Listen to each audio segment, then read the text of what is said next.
Hey, what's going on guys? Welcome back to the Brotel. This is going to be a review for the heroes in the new current banner Blazing Shadows. There are 6 heroes in the banner and I'm going to take a look at each of them, and by the end of the video you guys should get an idea on whether or not they are worth the orbs. Now let's get started. Alright, so the first hero we got is Carol the Sword Demon. He is a red sword infantry hero that maxes out at 47 HP, 43 attack, 35 speed, 25 defense, and 20 resistance. The stats are pretty fair, high HP with lowish defense and really bad resistance. Attack is below average and his speed is good enough. In my opinion, for the best IVs are probably positive speed and negative resistance. Positive speed gives Carol 38 speed and negative resistance gives him 17 resistance. 38 speed allows Carol to double and 2-hit KO base speed Takumis, and the low 17 resistance is just enough to defend one hit from a positive attack Lindy. His weapon is Woe Plus. It grants plus 10 to damage when special triggers. So before I talk about this, let's look at his special. His special is Reprisal, which is on a 2 attack charge and grants bonus to damage dealt equal to 30% of damage suffered. So Carol's attack isn't too high up there, but with the addition of his special and Woe Plus, he can really dish out a lot of damage when the requirements are met. His defensive stats aren't too good, but he does have that 47 HP, so he can survive most attacks and be able to use Reprisal for more damage.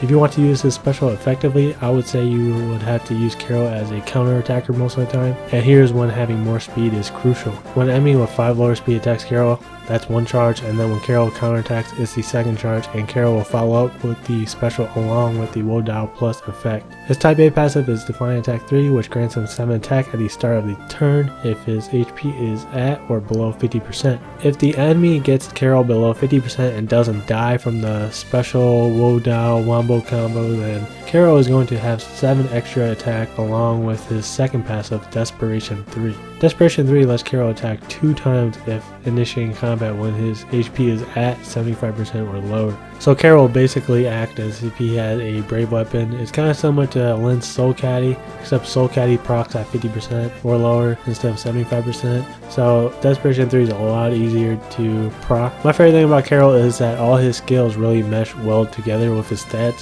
His high HP with low defensive stats allow him to barely survive most attacks, which will activate all his passives. Everything just works so well together. The only obstacle for Carol are going to be the lance units like Ephraim, Effie, and Sharina. Carol actually still gets one-shotted by Effie, so watch out for that. So should we pull for him? Yeah, I think he's definitely worth the orbs. He might be the second best unit in banner. He has a really nice skill set and it's really easy to use him. All you have to do is get him down 50%, which is not too hard with 47 HP. Alright, up next is Ninian, Oracle of Destiny. She is a blue dragon infantry hero that maxes at 42 HP, 37 attack, 33 speed, 23 defense, and 27 resistance. Let's compare her stats with Azura since they are both blue dancers.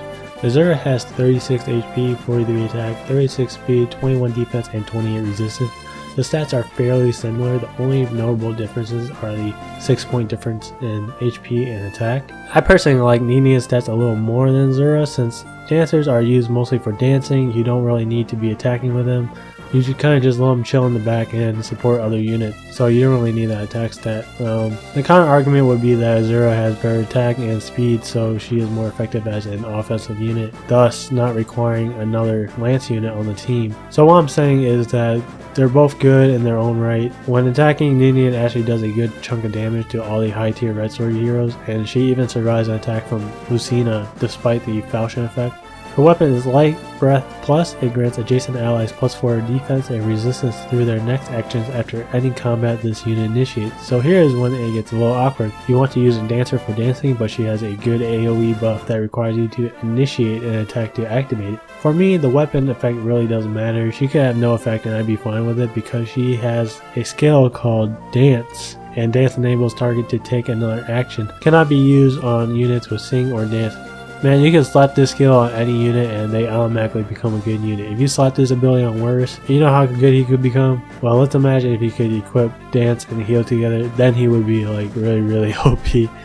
Her type B passive is Escape Route 3, enables Ninian to warp adjacent to any ally if her HP is at 50% or lower. I really like the skill on her because if she's in too deep and gets too low, you can warp her out to an ally and out of danger. And then later on you can warp back in and help finish off an enemy either by attacking them or using Dance on the ally you just warp right beside. Like really cool stuff could happen with this ability.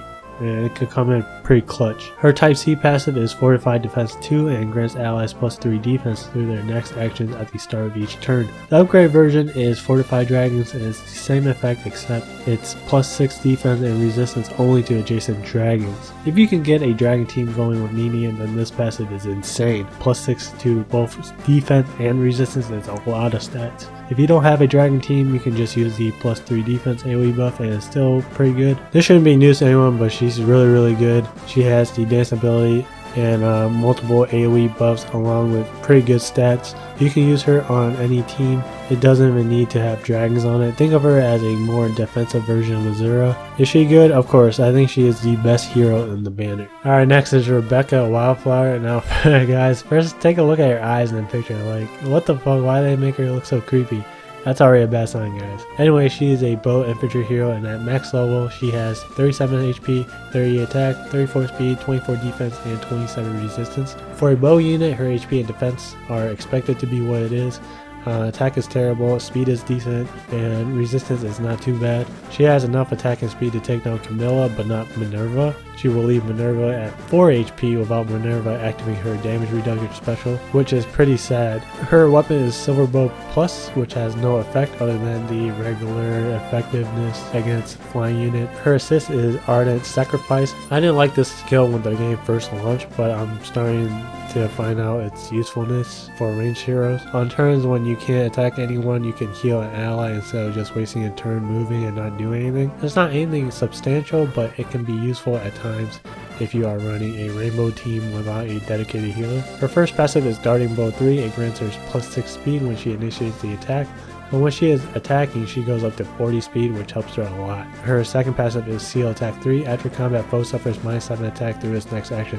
This skill isn't too bad for Rebecca. She has very low attack and probably can't two-shot most units in the game, so why not give her a debuffing passive to help her a little bit. Overall, she's not that good. Her stats make me think that she is built for killing mages, but after using damage calculators, I found out that when attacking, Rebecca can't kill Tharja, Nino, and Linde. She can kill Julia though, so there's that. When defending, she actually just dies to Tharja and Linde.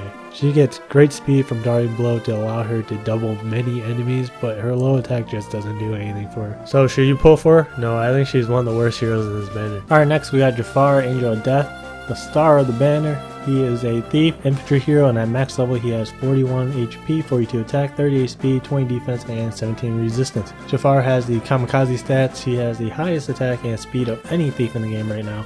And with such high speed also helps his survivability because it prevents high speed heroes from doubling him. Jafar actually has enough HP and resistance to live from Linde, Nino, Julia, and Tharja. His defense and resistance are very low, but as I said before, his speed will help him in that regard. Just watch out for enemies with brave weapons. His weapon is Deathly Dagger. After combat, inflicts -7 defense and resistance on foes through its next action. If unit initiated combat, deals 7 damage to foe after battle. It's got the effects from Silver Dagger and Poison Strike 2 into 1. If Jafar can't one-turn kill a unit, his weapon effect definitely helps him soften up the enemy for allies to finish them off. The special is Glimmer and it's on a 3 attack charge. It grants 50% to damage dealt. This special will give him the extra damage to be able to kill off some heroes that he couldn't 2-hit normally. As I was going through the damage calculator with Jafar, there was a lot of heroes that would live with 1 HP and a lot more that would live with less than 10. Jafar actually can't even 2-hit KO worse, like what the fuck? Since Jafar can double every base speed hero in the game besides a few heroes, getting his special up should be no problem. His first passive is Life and Death 3. It grants 5 attack and speed while reducing defense and resistance by 5. The only other hero with this skill is Hannah, but Jafar is way better with this skill compared to Hannah. Jafar is a ranged unit, so he can whittle down enemies at a safe distance. He is also a colorless unit, so he doesn't need to worry about the triangle advantage like Hannah does. The second passive is Threaten Speed 3, which inflicts -5 speed on foes within 2 spaces through their next actions at the start of each turn. If you have Takumi, you will know how good this passive is. If you use it correctly, you can get away with doubling a lot of enemies that you couldn't before. Overall, Jafar has a really offensive skill set while lacking defensive capabilities aside from using his speed to his advantage. If we compare him with Kagero, Kagero still does more damage to infantry units, which is like 90% of the cast in the game. But Jafar is better all around at doing damage to other types such as cavalry, flyers, armored, and still takes a good chunk of HP off of infantry units. I feel like if you actually use him, he kind of plays out like Takumi in a way without the close combat skill. And without the close combat skill, it just makes Jafar a little bit more reckless than Takumi. Should you pull for him? I guess so. He's got good offensive options and comes with a lot of utility for a thief. In my opinion, he's still not as good as Kagero, so if you have Kagero, don't worry about replacing her just yet. I would rank Jafar as the third best unit in this banner right now, right under Carl. Alright, next is Priscilla, Delicate Princess. She is a staff cavalry hero that maxes at 37 HP, 38 attack, 34 speed, 24 defense, and 27 resistance. For a healer, stats are not too bad. Her speed and defensive stats are just about right, to the point where she won't die to most ranged heroes like archers and mages. The mobility from being a cavalry type really helps her get in range to heal allies easier, as well as getting away from danger, but the drawback is that she can't go through a forest terrain, and there are a lot of those. Her weapon is Panic, which converts enemy bonuses into penalties. Just a nice weapon effect to have, just in case certain situations where an enemy gets a defensive buff that prevents you from one turn killing them. You can attack them with Priscilla and reverse the buff. You probably are not going to use this effect very often though, because she is a healer and will most likely be in the back healing. She has two different assist options. The first one is Reconcile, which restores 7 HP to target and the caster. The second is Rehabilitate, which restores 7 HP plus bonus healing depending on target's HP. Special is increased by 1 cooldown. If you can position real well with Priscilla, you won't be needing Reconcile. Rehabilitate is the better option, and the reason is that no matter how much max HP the targeted unit has, Rehabilitate will always restore the unit to 100% HP if the unit has 7 HP or less, which is insane. It's one of the reasons why I list it as one of the best healers in the game now.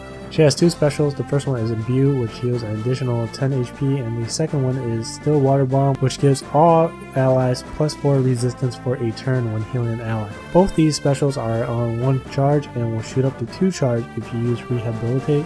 I usually recommend Imbue since the situation where a unit needs 10 extra healing is more common than needing plus 4 resistance, but with Rehabilitate you might not even need those 10 extra healing points. If you have a low resistance team composition, the better option would be to use Still Water Bomb. Priscilla has 1 passive and Spurred Defense 3. It grants adjacent allies plus 4 defense during combat. I would have liked a different passive on her, but it's not as bad as people may think. There's a lot of times when you don't need to heal anyone, and instead of just moving and ending the turn, you can just attack an enemy unit to activate this ability. She's got mobility, rehabilitate, and respectable stats. That's good enough to make her a solid healer. But should you pull for her? I still want to pull for her. She's a good healer, but at the end of the day, she is just still a healer. Heals bad, man. So the last unit is Lucius the Light. He is a staff infantry hero that maxes at 39 HP, 35 attack, 30 speed, 13 defense, and 35 resistance. For a healer, his stats are fine. Defense is very low though. He's got some paper defense. In addition to being a healer for your team, you can use Lucius to bait mages since he does have that 35 resistance. His weapon is Pain and inflicts 10 damage on targeted foe after combat. I like it. Lucius has a low attack of 35 and probably won't be dealing more than 10 damage against most units in the game. So this effect will guarantee 10 damage no matter what. His assist skill is Martyr, which restores 7 HP plus an additional bonus depending on Lucius's suffered damage. Lucius also heals for half of the suffered damage. Special cooldown is raised by 1. So this text is a little confusing to understand. Basically, whatever HP Lucius is missing is added as bonus healings to the base of 7. So if Lucius is missing 20 HP, he will be healing for 27. Then Lucius is healed by half of his missing HP, so again, if he is missing 20 HP, he heals back 10 HP to himself. This skill is just a better version of Reconcile. It's a little bit difficult to get full value from it since you heal more when Lucius is lower HP, but Martyr also recovers HP for Lucius. Thus, when he recovers HP, he'll be lowering the amount of his next healing. He has 2 specials. First one is of course Imbue and heals for 10 additional HP. The second one is Miracle. It has a 5 charge and allows Lucius to survive at 1 HP. I would say just use Imbue. If Lucius can get to 5 charge, then he probably doesn't need Miracle, but in the case that he does use Miracle, he will be at 1 HP and he will be able to heal for a lot of HP with Martyr. I think at 1 HP, Lucius will probably be healing for about 45 plus. His only passive grants of 5 HP. More HP on healer isn't too bad. Kind of a boring skill though. Overall, I'm a little disappointed with Lucius. I kind of wish his stability were a lot fancier, but it's quite the opposite. This kid is kind of boring and bland. Priscilla is a lot better than Lucius because Rehabilitate is better than Martyr. Her passive is better and the better option for specials. Should you pull for him? Lucius is probably the worst character in this banner, so no. Alright guys, that's it for the review of the heroes in this banner. Overall, I would say it's worth spending orbs on this banner. I would say 3 of the 6 heroes are worth getting. If you get Priscilla, I'd say it's good for PvE, but not good for Arena. Those 3 heroes are Carl, Ninian, and Jafar, and Priscilla being the okay one. Lucius and Rebecca are garbage though. I hope you guys got something out of the video. Thank you guys for watching. I'll see you guys in the next video.